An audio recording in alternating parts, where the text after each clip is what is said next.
Good afternoon, and this is DIY Big Guy. My name's Robert.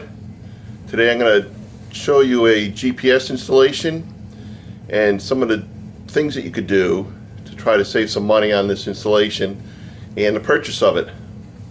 So let me start off on my installation where I've placed it on my snowmobile. This is a 2012 GSX SE, and if you look closely you can see where my mount is through bolted. This is a ram mount that I purchased. It's called the Ram Arm Wrap S Knob 3U.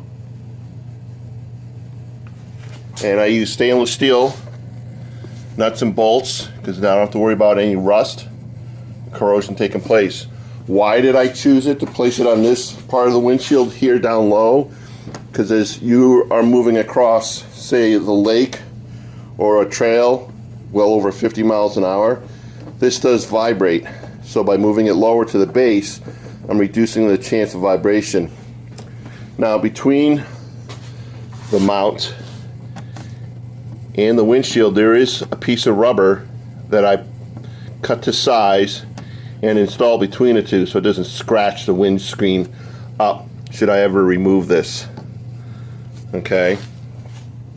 With the purchase, these are your pieces that came with it. Okay.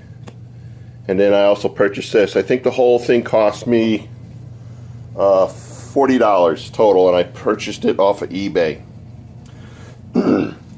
Now, putting these to the side, this mount here is for a Garmin Mount 50,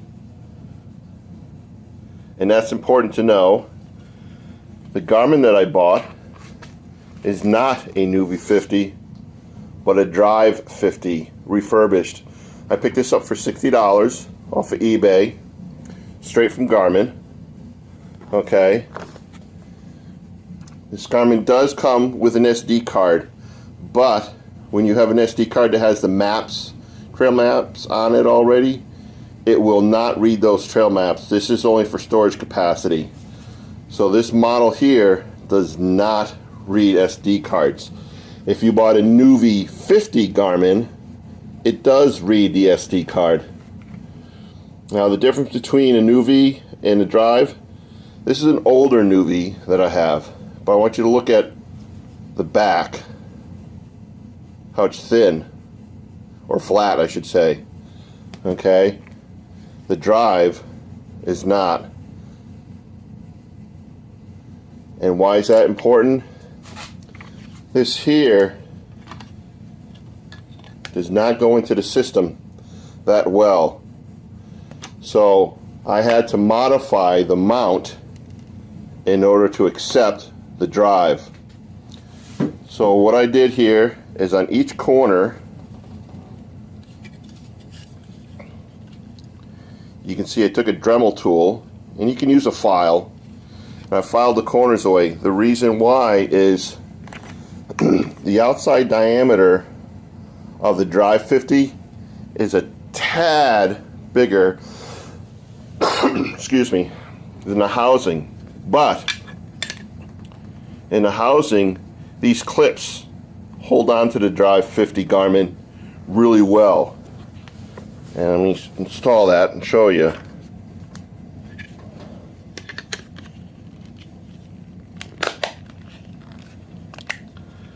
So as you can see, the corners, well, they kind of don't sit flush there on any corner. It's because of the back of this unit. But if you look at the tabs that are holding this, it holds it well, so there's no issues on using this. It's not going to pop out while I'm riding. Now my sled came with a 12-volt accessory already, but you'll need to install that. That comes from Ski-doo, but this was factory installed.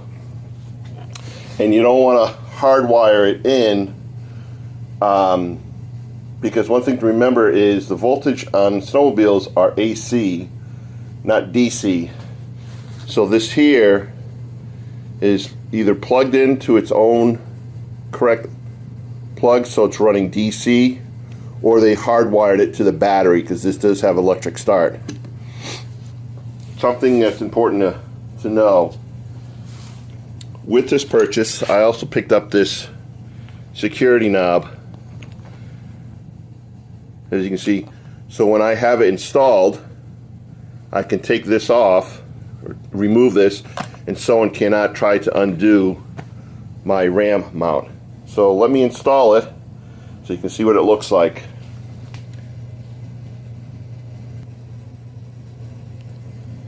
So the arm I just put in here casually. One thing I forgot to mention is the back of this. Let me turn so the light can see it. I had to Dremel this out so the power cord would fit into this correctly, because when it came, it was blocked completely. So I just took a Dremel tool and drilled this out. Okay, so that's the arm. So let me install the unit. So that's the unit installed. Let me show you what the back side looks like. If I can get it.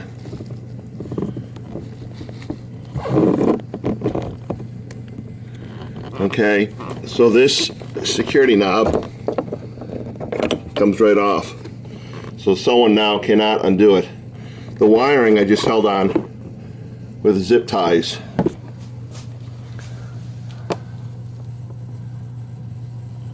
Okay. So I did not want to put the mount directly on the dash, because I do have a bag that sits up here. I didn't want to put it in front of the gauges down here or on the side. I wanted to keep that clean. It's also cheaper to replace a windshield than it is that. But when sitting on the sled, as you can see my view, I can see my GPS unit, I can see my gauges, and it's not interfering with anything. And I can reach it easily from here if I need to. So hopefully that gives you guys a good idea on where a GPS would be installed. In total cost for this whole thing I did for under $100. So money well spent. The trail maps I had to download, and then I had to upload them into the Garmin itself, into the hard drive. I'll put a link below inside showing where I purchased my trail maps. I bought all of New England plus New York, and it includes all the club maps, all the club trails, includes gas stations, lodging, parking areas where you want to unload your snowmobile. You can also go in to the software on your computer and put in a route that you'd like to do, and then you can transfer that route to your Garmin. So when you get to your location, your Garmin will already have a route installed. So it's pretty neat software. Thank you. Give me a thumbs up if this helped. Any questions, feel free to ask, and I'll do my best to answer them. This is DIY Big Guy, Robert, and I'll talk to you later. Bye.